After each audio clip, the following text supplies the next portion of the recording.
All right, here's what I want you to do. I want you to go to the link and download the information on the father-son, father-daughter covenant.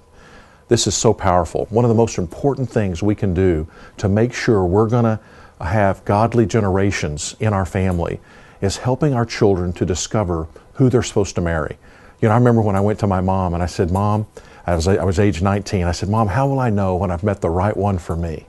She said, honey, I'm so glad you asked me that question. Honestly, I've been waiting for the day that I would get to share with you this information. There is never going to be a decision that you're ever going to make that's going to have more impact on you, on your future generations, than who you marry. In fact, it'll be the subject of almost every thought you have from the time you wake up to the time you go to bed, and probably what you dream about at night. He said, that's how impactful this is going to be. So she said, we've been Christians for over 120 years.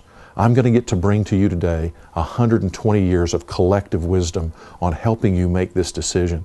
And so I said, okay, Mom, all right, I'm ready. I got my pen out, ready to go. I said, Mom, okay, how will I know when I've met the right one for me? She said, honey, you'll just know. Slow down. Honey, you'll just know. That's it. I'm 19. I don't know, come here from Sikkim. Mom, have you seen that girl in a bathing suit? I think that's the one. I mean, how am I supposed to know how to pick somebody? I'm just going to know, right? No. In fact, there's so much more to it than that. You know, I recently went on a trip to India and discovered that in their culture that they arrange the marriage. And there's something powerful about mom and dad sitting down and discovering who is this young man that would best love and support and bless my daughter, and vice versa. And of course, we're never going to do that. I mean, that's, parents might think that would be wonderful to arrange marriage, but kids would not think that's wonderful. All right, so we're not going to do that. We're not going to do what I would be considered the highest thing, the most intrusive thing we could do to help our children discover who they're supposed to marry. All right. But we don't have to do this lowest one. Like, the only thing lower than honey, you'll just know is, hey, are you going to introduce us to them before y'all get married, right? How much, is there any culture on this earth that does less than we do at helping our children to discover who they're supposed to marry? I don't think there is. And those cultures who don't help their children do that, those cultures are eventually destroyed. Throughout all of history, the Greek Empire, the Roman Empire, the Inca Empire, and on and on and on. These empires have imploded, and I believe one of the reasons is they didn't really have this clear picture of how do we help our kids discover who they're going to marry. So in your download, you're going to get a father-daughter covenant that you can sign with your children. Now, good guys, there's a difference, a huge difference between a contract and a covenant. A contract says if you keep your side, then I'll keep my side. But if you don't keep your side of the contract, then I don't have to keep my side. In a covenant, the marriage is a marriage covenant. It's a covenant between you and God, and then your marriage partner. It says that if you don't keep your side of the agreement, then I will keep your side.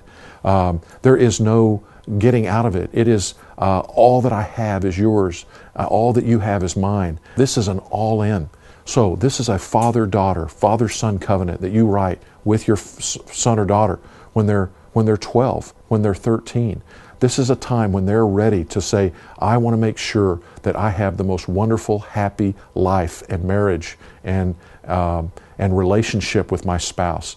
So there's also a list of qualities that you could look for in a young man. You want to take these not as yours, but just as a guide. And then you sit down with your son, you sit down with your daughter and say, look at these areas these are the kind of the young man I want to find for you and I want you to find. This is the kind of girl or boy that we feel like God is calling you to. So I want you to look through that. And then I want you to start praying with your children. Every night when you tuck them in bed, I want you to pray for that young man or that young girl that's out there today. They're probably born by now. And that young man or that little girl is living in someone's home. And I want you to start praying for the parents of that little girl. I want you to pray for that parent's marriage, that God would bless their marriage, that God would protect their mom and their dad, protect their heart, protect their mind, so that parent will become that mentor, that disciple, that they will truly disciple their son or their daughter to one day become the young man that you put your daughter under his protection, that young man becomes a young man who is a mighty warrior who will fight for the heart of that of your little girl. I really believe that God is going to bless you. Pray for the grandparents. Ask God to bless those grandparents. Cover them. They have more influence. Grandpa, Grandma, you got more influence in your little finger than Mom and Dad have in their whole body.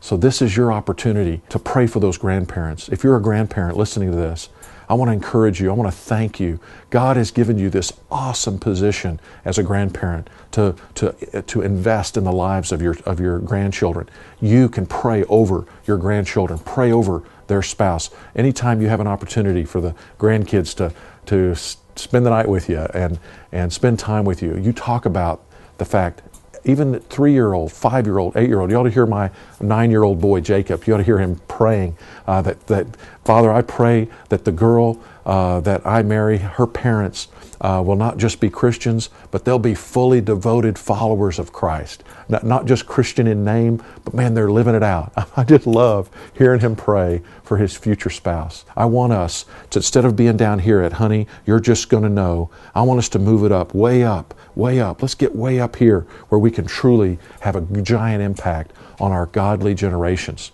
Go to the page, download the information, and then let us know. Communicate with us. Tell us what's happening in your family so we can help develop this for others.